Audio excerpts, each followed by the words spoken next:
नहीं कि सिर्फ पाकिस्तान से या इंडिया से, लोग अमेरिका और कनाडा तक को छोड़ के पुर्तगाल में मूव कर रहे हैं।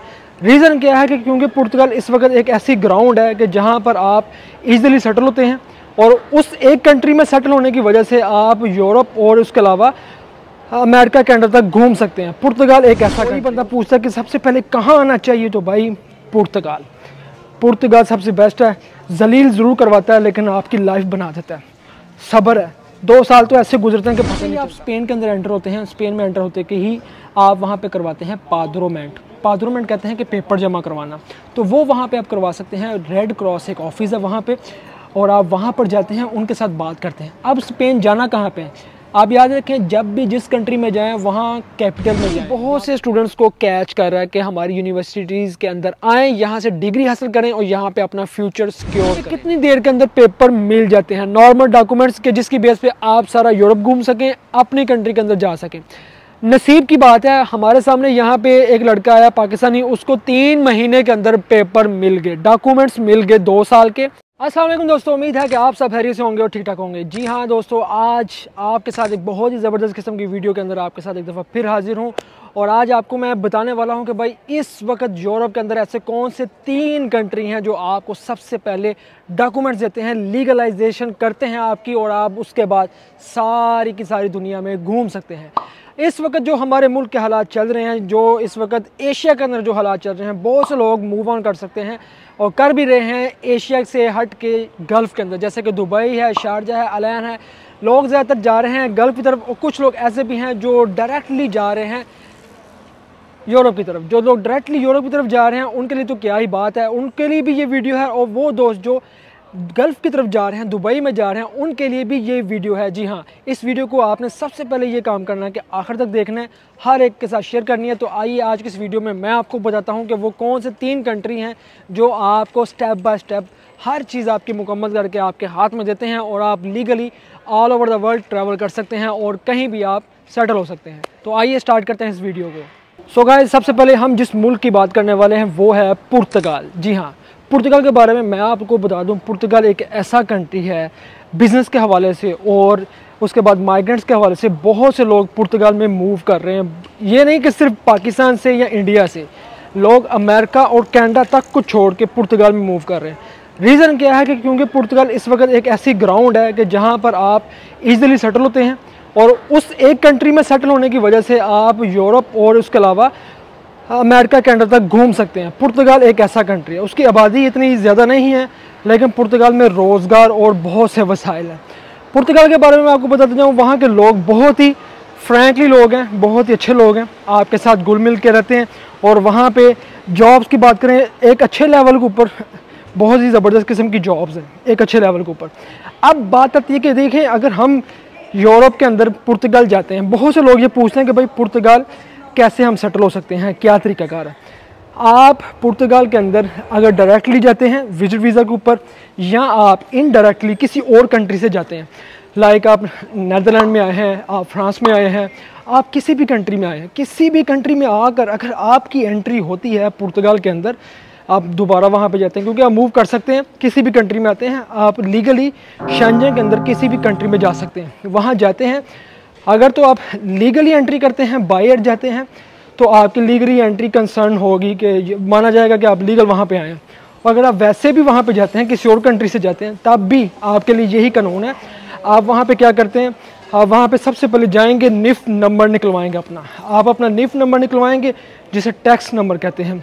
उसके बाद फिर आप अपनी फ़ाइल लॉक करवाते हैं। वहाँ पर फ़ाइल लॉक कराने के प्रोसेस का ये मुकम्मल जो प्रोसेस है 20 से 25 दिन लगते हैं। ठीक है, 20 से 25 दिन के अंदर अंदर आपकी फ़ाइल वहाँ पर लॉक हो जाती है, और ये आपने खुद करवाना होता है। फ़ाइल लॉक करवाने के लास्ट के ऊपर आपको चाहिए होता है कॉन्ट्रैक्टो, कॉन्ट्रैक्ट इट्स वेरी इंपॉर्टेंट, ये बहुत इंपॉर्टेंट चीज़ है। अगर आपके पास कॉन्ट्रैक्ट नहीं है तो भाई समझ लें आपके लिए प्रॉब्लम बन सकती है। तो ज़्यादातर इतना मुश्किल नहीं वो बनता, आप अपनी फ़ाइल भी लॉक वहाँ पर करवा लेते हैं विद इन 25 डेज़। कितने पैसे लगते हैं पुर्तगाल के अंदर? 27 यूरो की फ़ाइल लॉक होती है, टोटल 27 यूरो, और ये काम आपने खुद करना है, खुद, किसी के थ्रू नहीं करवाना। 27 यूरो लगा के फ़ाइल लॉक करवाते हैं। फ़ाइल लॉक करवाने के बाद फिर आपने वहाँ पे काम ढूंढना है।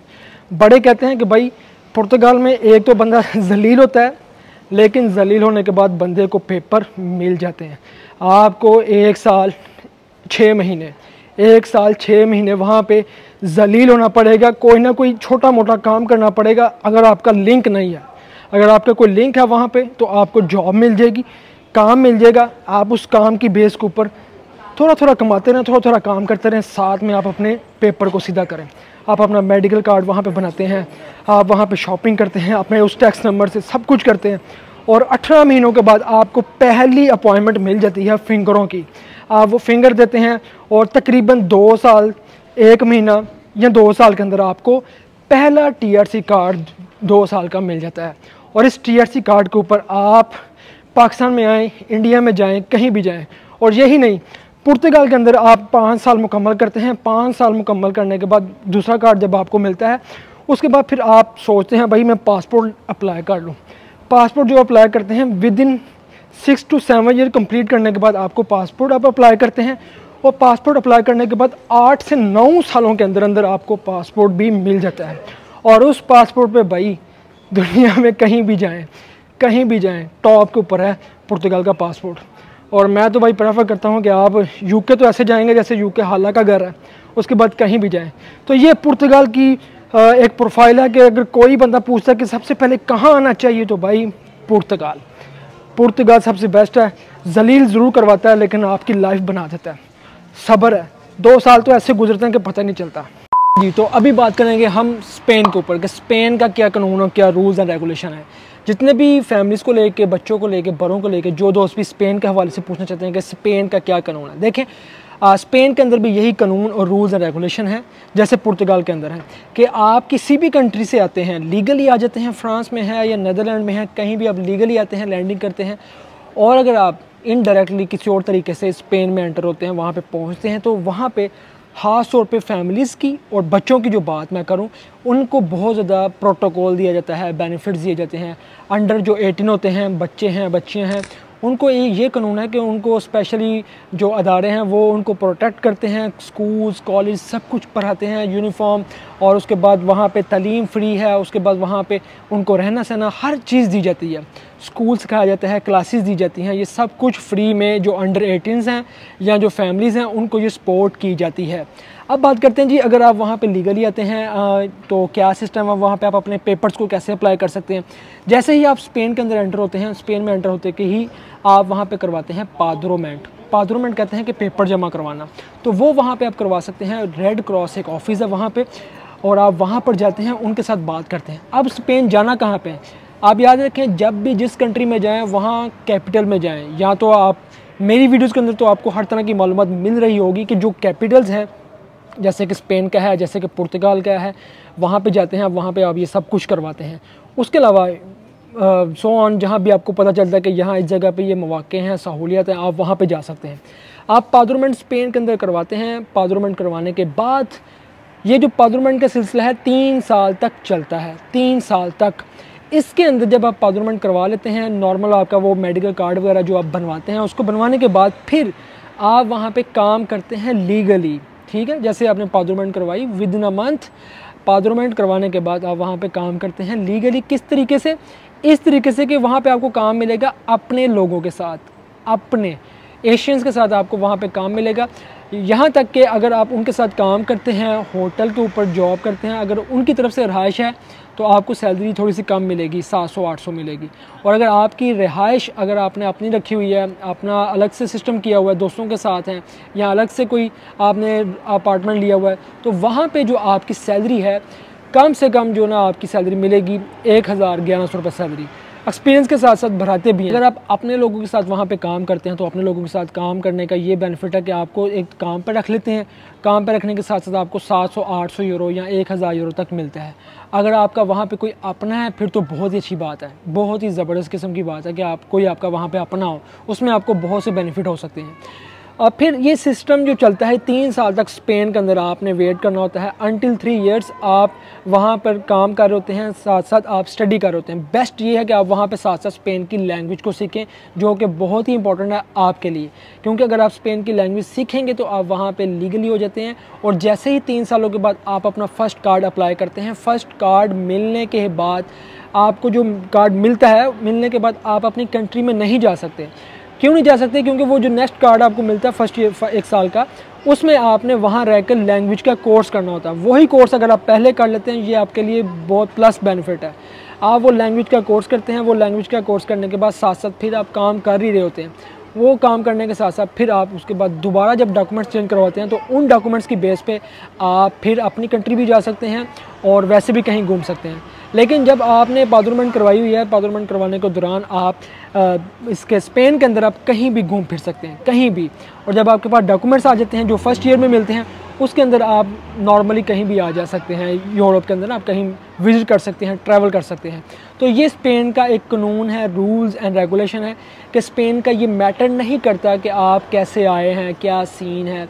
वहाँ आपने अपने डॉक्यूमेंट्स को जमा करवाना होता है। आप अपने डॉक्यूमेंट्स को वहाँ पे सबमिट करवाते हैं, रिक्वेस्ट करते हैं कि मैं यहाँ पे सबमिट करवा रहा हूँ, और मुझे फिर आपको टाइम पीरियड दिया जाता है कि इतने सालों के बाद आपको पेपर यहाँ से मिल जाएंगे। और स्पेन का ताल्लुक किसी और कंट्री के साथ नहीं होता कि आप सोचेंगे मैं पहले स्विट्ज़रलैंड में था, मैं पहले ब्राज़ील में था, या मैं पहले ऑस्ट्रिया में था, या वहाँ जाके मेरे लिए कोई प्रॉब्लम तो नहीं बनेगा। भाई कोई प्रॉब्लम नहीं बनेगा। स्पेन आपसे सिर्फ टैक्स मांगता है, आप वहाँ पे लीगली काम करते हैं और 3 सालों के बाद आप वहाँ से अपने पेपर हासिल करते हैं स्टेप बाय स्टेप। तो ये था स्पेन का कानून, फैमिली को लेके भी और सिंगल भी। वेल, अभी चलते हैं हम इटली की तरफ, जो कि मेन है। जी हाँ दोस्तों, तो अब हम बात करने वाले हैं इटली के ऊपर। हमारा तीसरा कंट्री, पहला था पुर्तगाल, सेकंड था स्पेन और थर्ड है इटली। जैसे कि आप लोग जानते हैं कि इटली एक ऐसा कंट्री है कि कोई भी बंदा अगर सबसे पहले आता है तो वो इटली के अंदर एंटर होता है। बहुत से लोग इटली आते हैं। यहाँ अब 2 कंडीशन है। एक कंडीशन तो ये है कि अगर आप वर्क वीज़े के ऊपर आते हैं। सेकंड कंडीशन ये है कि आप स्टडी बेस के ऊपर आते हैं। और इसके अलावा अगर बात करें कि कोई और तरीका है, जैसे कि लोग माइग्रेट करते हैं, अपने किसी भी कंट्री से आते हैं, यहाँ पर आते हैं और यहाँ आके असाइलम करते हैं।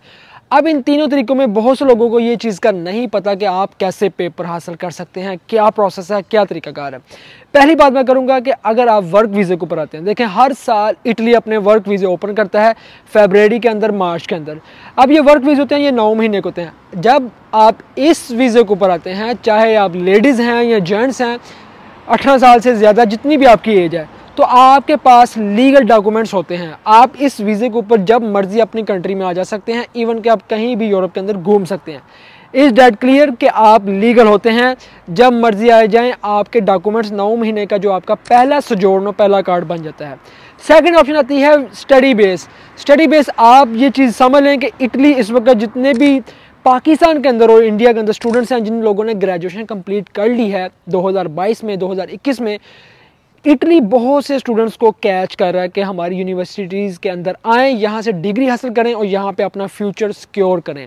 सेकंड ऑप्शन ये है। इसकी बेस के ऊपर भी जब आप स्टडी करने पे आते हैं, तब भी आपको स्टडी वाली सुजोर मिलती है, डॉक्यूमेंट्स मिलते हैं। आप इसके ऊपर कहीं भी घूम सकते हैं, किसी भी कंट्री में, अपनी कंट्री में जब मर्जी आए जाएँ। इस डेट क्लियर कि स्टडी और वर्क परमिट आपके माइंड में आ चुका होगा कि क्या सीन है, क्या प्रोग्राम है।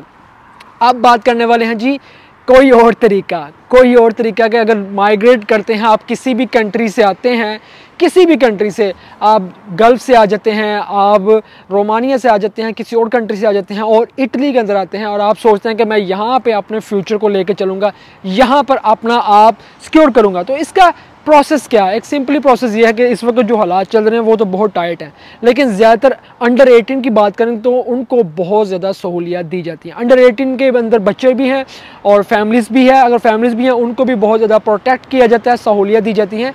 ये एक रूल और रेगुलेशन है। अब इसके बाद बात करते हैं सिंगल पर्सन की। सिंगल पर्सन अगर 18+ है, 19 साल का, 20 साल का, 30 का, 35 का, तो वो आते हैं। तो वो नॉर्मली यहाँ आकर जिन सिटीज़ के बारे में मैंने आप लोगों को बताया हुआ है, उन सिटीज़ के अंदर आते हैं। प्रॉपर डॉक्यूमेंटेशन करवाने के लिए सबसे पहले यहाँ पे अपने आप को लीगलाइजेशन करवाते हैं, कि असाइलम करवाते हैं, ताकि आप इस कंट्री के अंदर लीगल हों। जहाँ जिस कंट्री के अंदर, इटली के अंदर आप रह रहे हैं, यहाँ पे आप लीगल हों, आप काम कर सकें लीगली तौर पे। आपको मेडिकल सहूलत होगी, हर तरह का मेडिकल आपका फ्री होगा। बीवी हैं, बच्चे हैं, सब का मेडिकल फ्री होता है। आपको हर तरह की सहूलत दी जाती है जब आप माइग्रेट करते हैं इस चीज़ के अंदर। इवन के स्टडी बेस के अंदर भी, वर्क वीज़े के अंदर भी आपको ये बहुत सी सहूलियत दी जाती हैं कहीं ना कहीं पे। लेकिन माइग्रेशन के अंदर ज़ाहिर है आपका कोई नहीं होता, आपको कोई संभालने वाला नहीं होता, तो इसके अंदर आपको बहुत सी सहूलियत दी जाती हैं। कह लेंगे आपको यहाँ पे रखा जाता है वक्ती तौर पे, आपको वो ट्रीटमेंट किया जाता है, आपको खाने पीने का सामान, कपड़े, सब कुछ दिया जाता है। अब बात करते हैं यहाँ पे सेटल होने की। इटली के अंदर जो माइग्रेट करते हैं, सबसे पहले वो अपनी डॉक्यूमेंटेशन करवाते हैं। जब असाइलम हो जाता है उसके बाद अगर वो ओपन असाइलम करवाते हैं तो वो ओपन असाइलम करवाने के बाद यहाँ बाहर काम कर सकते हैं और किसी ना किसी के साथ रह रहे होते हैं रेंट पे आउट करके। खाने पीने का भी अपना सब कुछ करना है। इवन अब दूसरी ऑप्शन ये है कि अगर कैंप मिल जाता है, अगर तो किसी ना किसी को कैंप मिल जाता है, चाहे वो लड़की है, जैसे कि नेपाल से बहुत सी लड़कियां आ रही हैं, बहुत सी लड़कियां नेपाल से इस वक्त इटली के अंदर आ रही हैं, इंडिया से भी बहुत सी लड़कियां आ रही हैं। इंडिया से तो स्टडी बेस पे आती हैं, लेकिन नेपाल से इस वक्त दूसरे तरीके से आ रही हैं, और पाकिस्तान से बहुत से स्टूडेंट्स आते हैं और बहुत से लड़के भी मूव ऑन करके किसी ना किसी कंट्री से आ रहे होते हैं। तो उनको सबसे पहले लीगलाइजेशन करवाने के बाद फिर अगर उनको कैंप मिल जाए, कैंप मिलने के साथ साथ फिर वो अपने स्टेप बाय स्टेप काम करते हैं, अपनी चीज़ों को लेकर चलते हैं। बात यह है कि अब इटली में कितनी देर के अंदर पेपर मिल जाते हैं नॉर्मल डॉक्यूमेंट्स के, जिसकी बेस पे आप सारा यूरोप घूम सकें, अपनी कंट्री के अंदर जा सकें। नसीब की बात है, हमारे सामने यहाँ पे एक लड़का आया पाकिस्तानी, उसको 3 महीने के अंदर पेपर मिल गए, डॉक्यूमेंट्स मिल गए 2 साल के, और वो अब उन डॉक्यूमेंट्स पे कहीं भी जा सकता है। लेकिन नाशुक्र इतने हैं यहाँ हमारे लोग, वो कहते हैं मैं इस डॉक्यूमेंट्स का क्या करूँ भाई, मैं इस डॉक्यूमेंट्स का क्या करूँ, मैं तो यहाँ पे काम करने के लिए आया हूँ। वो लोग जिनके पास यहाँ पे पेपर नहीं है। अब बात करते हैं दूसरी तरफ कि अगर बात करूँ कि नॉर्मल कितनी देर के बाद पेपर मिलते हैं, तो आप इस बात से अंदाज़ा करें, लोगों को यहाँ पे 15-15 साल हो चुके हैं, उनको पेपर नहीं मिले। कईयों को तो यहाँ तक पेपर मिल गया कि आप हमारा कंट्री ही छोड़ दें। ये हर एक का अपना नसीब है। मैं यही प्रेफर करता हूँ एट द एंड, इस वीडियो के अंदर जितने भी दोस्त देखने वाले हैं इस वीडियो को, आप जब भी यूरोप की तरफ रुख करते हैं, यूरोप आते हैं, किसी भी कंट्री से आते हैं, आपका सबसे पहला जो विजन है, जो टारगेट है, वो डॉक्यूमेंट्स होने चाहिए। अगर आपके पास किसी भी कंट्री के डॉक्यूमेंट्स होंगे, आप मेंटली तौर पे फ्रेश होंगे, इजी होंगे, आपको डर नहीं होगा, आपको खौफ नहीं होगा, और आप अच्छे तरीके से रह सकेंगे, कहीं भी आ जा सकेंगे। आपको काम के अंदर भी बहुत सी सहूलियत मिलती हैं, बहुत कुछ मिलता है। इवन कि जो असाइलम भी करवाते हैं उनको भी बहुत से बेनिफिट मिलते हैं, वो काम कर सकते हैं, जॉब कर सकते हैं, लेकिन वो अपनी कंट्री नहीं आ जा सकते, उनके और बहुत से मसले होते हैं, उस डॉक्यूमेंट्स को लेके इतनी रिस्पेक्ट नहीं की जाती और असाइलम के अंदर इतने बेनिफिट नहीं दिए जाते। लेकिन जो बंदा लीगल आता है उसके बाद वो सारी सहूलियत होती हैं जो कि एक बंदे के पास होनी चाहिए। जैसे पाकिस्तान से आप यूएई जाते हैं, पाकिस्तान यूएई से या आप जापान में जाते हैं या आप ऑस्ट्रेलिया में जाते हैं, इन कंट्रीज़ के अंदर लीगल जाते हैं, तो आपके पास एक वैल्यूएबल एक आपकी शनाख्त होती है कि हाँ आप पाकिस्तान से आए हैं, वर्क वीज़े पर आए हैं, स्टडी वीज़े पे आए हैं। तो ये एक वैल्यूएबल चीज़ होती है हर बंदे के लिए। आप अपने मुल्क को रिप्रजेंट कर रहे हैं, कोशिश तो ये करनी चाहिए कि आप लीगली आएँ जब भी आएँ। लेकिन इटली, आप ये इस बात से अंदाज़ा कर सकते हैं कि ये किसी का कोई पता नहीं है। काम यहाँ पर इटली के अंदर बहुत ज़्यादा है, काम आप बहुत ज़्यादा यहाँ पे करते हैं, काम आपको मिल जाता है तब जब आप लीगल यहाँ पे इनके मुताबिक आपको वो सुजोर्नो मिल जाती है तब। उसके बाद फिर क्या होता है, आप आगे चलते चलते चलते कमीशन होता है। अगर कमीशन के अंदर आपको पेपर मिल जाते हैं तो ये आपका नसीब है। अगर आपके कहीं भी फिंगर ना हो तो विद इन 6-7 मंथ के अंदर आपका कमीशन हो जाता है। और अगर आपके फिंगर हैं किसी भी कंट्री के, बड़े कंट्री के, तो फिर आपका कमीशन 1.5 साल, 1 साल, 6 महीनों के बाद आपका कमीशन आता है, जब आपके फिंगर माफ़ करवा लिए जाते हैं। और अगर पेपरों की बात करें तो ये आपकी लक के ऊपर है, या तो 5 महीनों के अंदर भी पेपर मिल सकते हैं या आपको 5 साल भी लग सकते हैं। एट द एंड मैं सब देखने वालों दोस्तों को एक ही बात बताने वाला हूँ कि यूरोप के अंदर जब भी आएँ, अपने माइंड में ये बात बैठा लें कि आपके 5 साल नॉर्मल कहीं भी नहीं गए। ये 5 साल आपने यूरोप को देने ही देने हैं। गुलामी के अंदर आपने यहाँ पे काम करना है, अपने आप को मारना है, लोगों की बातें बर्दाश्त करनी है, अपने लोगों की तकलीफ़ें बर्दाश्त करनी है, मुश्किलात देखनी है, सब कुछ देखना है। इन 5 सालों के बाद कहीं जाके आप अपने आप को स्टैंड कर पाते हो, ये बात याद रखिएगा। वेल, ये थी बहुत ही ज़बरदस्त वीडियो, होप्स हो कि आपको बहुत पसंद आई होगी। मिलते हैं हम आपको फिर किसी वीडियो में, तब तक आप हमें दें इजाज़त, दुआ में याद रखिएगा। अल्लाह हाफिज़।